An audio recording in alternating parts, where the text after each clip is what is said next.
Alors. Ne bouge pas les loups, ne bouge pas, regarde les parties. C'est fou, mais on va dire que les parties. Bon. Alors. Déjà, on va mesurer.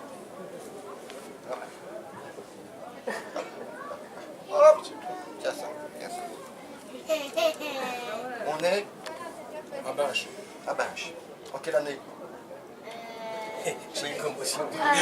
Les temps 2000, tout modernes. ça? Ah, c'est trop court alors. Les temps modernes. Il va que jusque 2000.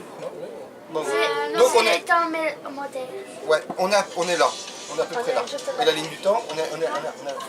Logiquement, Bon, tu as. logiquement, c'est... Ouais, et le Moyen-Âge, parce qu'on dit toujours, ah, le Moyen-Âge. Ah, c'est ça que je monte. Ouais, eh ben, le Moyen-Âge, C'est ça que je monte. 400 de poussière ici. voilà, à peu près de là, hop, jusqu'ici. Ah, de là. Non. Là, c'est avec le Là, donjon, voilà, tout. voilà. Il a mal vieilli, Oui, j'ai pas compris. Ah oui, hein, pas les Donc, voilà, sur toute notre histoire, on est en 2018, vous voyez, donc de l'an 0 à maintenant. Il paraît que ça donne l'air intelligent. C'est bien, ça le fait, hein. Ah, Ça fait mieux, ça fait mieux. Donc, en plus, ça Venez va. suivre un cours d'histoire, vous allez voir, vous allez apprendre des choses intéressantes.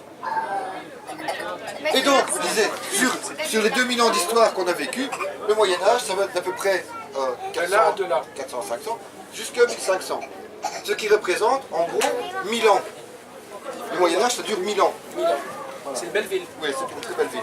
Et donc, quand on dit, ah, il y avait ça comme ça au Moyen-Âge, entre les gens du Moyen-Âge là-bas et les gens du Moyen-Âge là-bas, c'est pas pareil. Non. Donc, vous voyez, quand même, c'est la moitié de notre époque, enfin, de notre ligne du temps, qui représente donc le Moyen-Âge. Nous, on va se concentrer un petit peu sur les grands personnages du Moyen-Âge qui ont fait notre histoire, et vous allez voir que ce sont... On se demande comment ils ont survécu.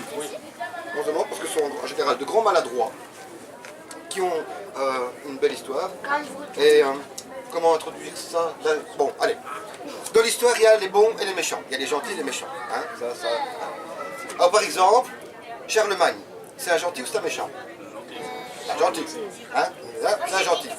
Alors, un gars qui prend toute l'Europe à lui tout seul et qui coupe la tête à tout ce qui n'est pas d'accord avec lui, et qui s'installe en Allemagne, ils ne sont pas là en Allemagne, vous trouvez que c'est un mec gentil? Ok, tout le monde est à droite, on peut y aller gaiement. On va changer. Saint-Louis, c'est un gentil ou c'est un méchant? Saint-Louis, roi de France, Louis IX, le roi de France. Saint-Louis, c'est un gentil ou un méchant? C'est un gentil. Alors, d'accord. C'est même plus extrême droite, c'est SM. Alors, Bon, un mec qui va deux fois en croisade et qui massacre les juifs et qui leur impose de porter une rouelle verte sur leurs vêtements pour qu'on les reconnaisse, vous trouvez que c'est un gentil? C'est méchant.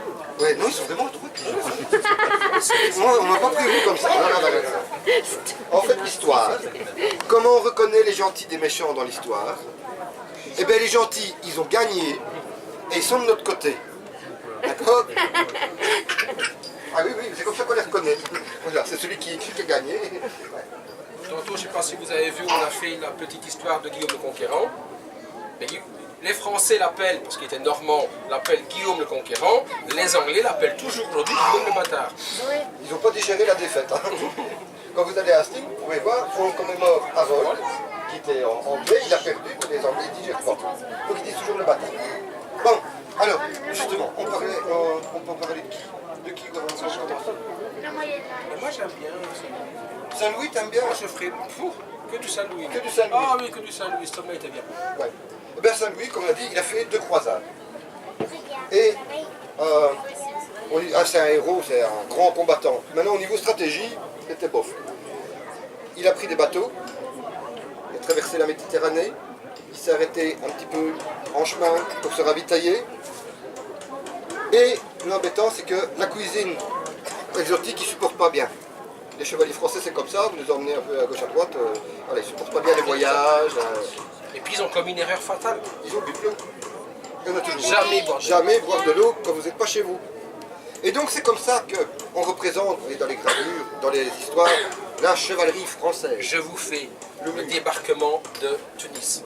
Vous imaginez la scène, Troie, tous les bateaux qui s'échouent sur la plage, et les portes qui s'ouvrent, les chevaliers en armure clinquante au soleil, qui chargent l'ennemi fièrement, les troupes avec les oliflammes, les trompettes, le tambour fièrement, et tout le monde qui marche. 5000 gars qui débarquent, vous avez vu, vous voyez la scène, tout le monde voit la scène. Je vais te tuer. Voilà. On oublie. Ouais, vous en voyez sûrement Oui, ça. oui. Vous l'avez bien, hein. Ouais, non, faut pas. Faut pas. Je vous ai dit qu'ils étaient passés se ravitailler avant. Ils ont bu de l'eau. Et pour pouvoir garder leur équipement de protection, leur code de main, etc., c'est pas facile hein, quand... Dysenterie monumentale. La gastro de chez gastro, vous voyez. Et donc pour aller vite, se débarrasser, vous imaginez la cote de main et tout ça, ça va pas vite à enlever. Et donc ils ont découpé le fond de leur bret, donc de leur pantalon. Et donc toute la chevalerie française a glorieusement chargé les fesses à l'air. On voit Alors, Là, les on revoit- trompettes, les trompes et compagnie. Vous avez déjà tenté l'expérience, si un jour vous avez une gastro, tu fais une trompette. Vous allez voir, vous allez faire. Ça va être drôle à Vaut regarder. mieux être devant, vaut mieux être devant. Les gars de derrière, ils ont morflé. Hein, donc, non. Ah, c'était glorieux, ça, c'était glorieux. Déjà comme ça, et on a la chance que, comme ça Louis était accompagné de Joinville, il écrivait tout ce qu'il faisait. Il écrivait tout le temps, tout jour le jour. Et donc c'est comme ça qu'on a énormément de documents et de choses qu'il a faites. Par exemple, le grand homme, quand les bateaux sont arrivés en vue des côtes, il est peu combat, il est compris, hein, Dieu le veut, on y va, on va en croisade. Et il y a deux bédouins sur la plage, avec leurs chameaux. Et il dit, oh un bateau, qu'est-ce qu'ils font? Ils regardent. Et il fait, ah des sarrasins, ouais, il sort son épée, Dieu le veut, et il charge. Plouf. Essayez de nager avec 25 kilos de métal sur le dos. Il a fallu les rechercher en attendant. Et au passage, le roi inventa le scaphandrier. Donc on a déjà failli perdre une fois là-bas. Si le chevalier ne plonge pas pour leur pêcher, il est mort. Hein. Donc après cette première croisade, il revient. Et il y a quelque chose qu'on a remarqué, parce qu'on a rencontré les peuples arabes. Tu peux y aller parce qu'ils sont... Ouais, tout le monde, et les Arabes, c'est pas comme nous. Vous voyez, ils sont... Comment dire? Oui, les Arabes sont... Ils l'ont dans le sang, là, ils sont commerçants. Hein? Ils sont commerçants. Vous avez remarqué ça? Ils sont pas blancs déjà. Non, mais ils sont commerçants. Et donc, nous on arrive avec nos petits camarades croisés, et dit, et qu'est-ce qu'ils veulent les croisés? Je sais pas, ils parlent de Jérusalem, machin, ah oui, c'est bien, qu'est-ce qu'ils veulent? Et un truc qui est super, un signe de prestige chez nous, c'est des reliques. Chaque ville a un saint protecteur, et si on a des reliques du saint, c'est mieux qu'avoir une statue. Et la relique de chez relique, l'idéal, c'est une relique de la passion du Christ. Alors forcément, quand on va du côté de Jérusalem, on va en trouver. Alors, il y a Ahmed et Ali, il dit qu'est-ce qu'ils veulent croiser? Bah, il veut des trucs, quoi, des clous. Tu veux des clous? Tiens, bah Ahmed fait des clous. Allez, tu veux des clous? Allez, c'est des vrais, oui, c'est des vrais clous. Tiens, voilà. Il y a des morceaux de bois, Il fait du petit bois, ils appellent le petit bois. Il dit, tiens, tu veux quoi? Des couronnes d'épines? Ah, les couronnes d'épines. Des saprépuces. Allez, hop, des saprépuces. Et c'est comme ça qu'on se retrouve avec des morceaux de la vraie croix du Christ. Et il y a de quoi bâtir le toit d'une cathédrale avec. Tellement on a des bois, des clous, il y en a des tonnes et des tonnes. D'ailleurs, en voici un. On a ça, oui. Voici un clou de la Sainte-Croix. Oui. C'est un vrai. Oui. Des saprépuces. Vous voyez ce que c'est le prépuce du... Il y en a 14. Et la distance. Et Respect. Rocco à côté. 14 machins comme ça. Il y a son prépuce à 8 ans, son prépuce à 12 ans, son prépuce à 8 ans. Et donc, on ramène. Et Saint-Louis, il achète le clou. Et il est persuadé qu'il a le clou. Et donc il fait construire l'abbaye de Saint-Denis, de Paris. Et il dit, là on va mettre le clou de la vraie croix. Et donc tous les ans, il y a une procession qui se passe là-bas. Et l'abbé sort le vrai clou. Il y a des milliers de pèlerins qui viennent. Alors c'est pas comme aujourd'hui, hein, c'est la terre battue. Et c'est la bousculade. Et tout le monde veut voir le vrai clou, veut toucher le vrai clou. Et le vrai clou, il avait vu mon clou. Et alors dans la bousculade, un jour, l'abbé laisse tomber le clou. Paf. Mais évidemment, tout le monde se précipite pour aller chercher ce clou. On perd le clou. Résultat, vous avez une terre qui 3000 pèlerins piétinent allègrement. Et donc il faut le dire au roi. Notre bon Saint-Louis qui n'est pas caractériel, il n'est pas colérique, qui a du tout. C'est un voilà. véritable ange. Et là Joinville nous dit, il a pleuré, il a failli se pâmer, il s'est griffé le visage. Ouais, il a dû sortir un truc du genre, je vais te mais quel claque se paye, ou un truc dans ce genre là. Et donc, en fait, il a dit réellement, espèce de... Ah oui, avec une censure. Oui. Bon, désolé, je ne saurais jamais. Et donc, comme on avait perdu le clou, ils ont mis une annonce. Voilà, et grosse récompense à celui qui rapporte le clou de la Sainte-Croix. Le lendemain, il y avait 4000 clous qui sont arrivés, ils disaient c'est moi, et tout le monde avait c'est moi le vrai clou, c'est moi le vrai clou. Et donc ils se retrouvaient encore une brouette de clous, inimaginable. Et donc ils ont fait pouf, pouf, celui-là.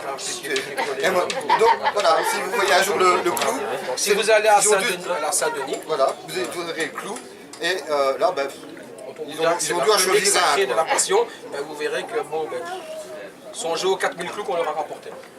Vous aurez une pensée agréable pour les gars qui ont perdu ce fameux clou. Alors il y a toujours Saint-Louis. Saint-Louis avait un problème. Il était très très très pieux. C'était un caractère le premier, mais il priait tout le temps. Et il fallait, comme il était roi, il fallait absolument que le roi ait un enfant. Donc on lui présente une femme. Saint-Louis. Non, c'est pas bon. Comme l'eau, c'est pas bon. La femme, c'est bon. Bon, résultat, on oblige Saint-Louis à avoir des rapports avec, à coucher avec sa femme. Et après quelques nuits, il se dit, bon ben tout compte fait, ça c'est intéressant, mais bon, c'est mieux. Oui, finalement, c'est Et, pas mal. voilà. Et il y prend. Et alors il prend goût. Mais seulement sa maman ne veut pas, parce qu'elle est aussi très pieuse, sa maman de Saint-Louis. Il ne veut pas que son petit-fils, il court après sa femme toute la journée. Donc quand Saint-Louis va trop près de sa femme, elle arrive, non, interdit, interdit. Et alors Saint-Louis, il dit, comment je vais faire. La première solution qu'il a eue, c'est de partir en croisade 9 ans en laissant maman sur le trône de France pendant que lui, il allait en voyage de noces avec sa femme. La première solution. Quand ils sont revenus, ah maman, ça fait quand même 9 ans. Non, tu es interdit, pas touche. Ok, ça va, on arrête. Ok, comment il a fait?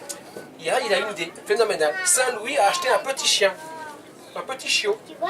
Et il a dressé son petit chiot à aboyer quand sa maman était là. Résultat, chaque fois que la reine-mère passait, le chien aboyait. Donc, Saint-Louis mettait au bout du couloir le petit chien, il allait avec sa femme dans la chambre, et quand le petit chien aboyait, il fallait vite se rhabiller parce que maman arrivait. Ça, c'est véridique, mais on ne vous le dira jamais dans un livre d'histoire. Ah, ce brave Saint-Louis. Oui, quand on vous dit qu'il était pas bien dans sa tête, hein, vous savez qu'il portait des chemises qui grattent. Il portait le cilice, donc c'est un bout de bois qu'on se met à la cuisse, un garrot, comme un garrot. Voilà, il garrottait la cuisse et il se flagellait en cachette tous les jours. Même s'il ne pêchait pas, il était vraiment soigné. On ne sait jamais, j'ai peut-être fait un péché sans le savoir. Ah, et alors, il ne supportait pas, par exemple, qu'on dise des grossièretés devant lui. et si en plus c'est un blasphème, parce que vous dites une grossièreté, c'est une chose. Si vous donnez alors, si vous dites un blasphème, là c'est pire. On peut rentrer. Oui, vous pouvez rentrer. Il y a encore de la place. Et donc, un de ses contemporains, de ses camarades de jeu, a blasphémé devant lui, et sur le champ, il doit faire arracher la langue. Donc ça c'était réglé, ça lui apprendra à dire des bêtises. Et donc, bon, on va laisser tomber un peu Saint-Louis, parce qu'il n'a pas raté beaucoup des bêtises. Moi j'aime bien, c'est les histoires avec les rois. Les rois, ah oui. Les rois de France. Là, vous avez quelque chose de fabuleux. Des maladroits, mais des maladroits. Qui est le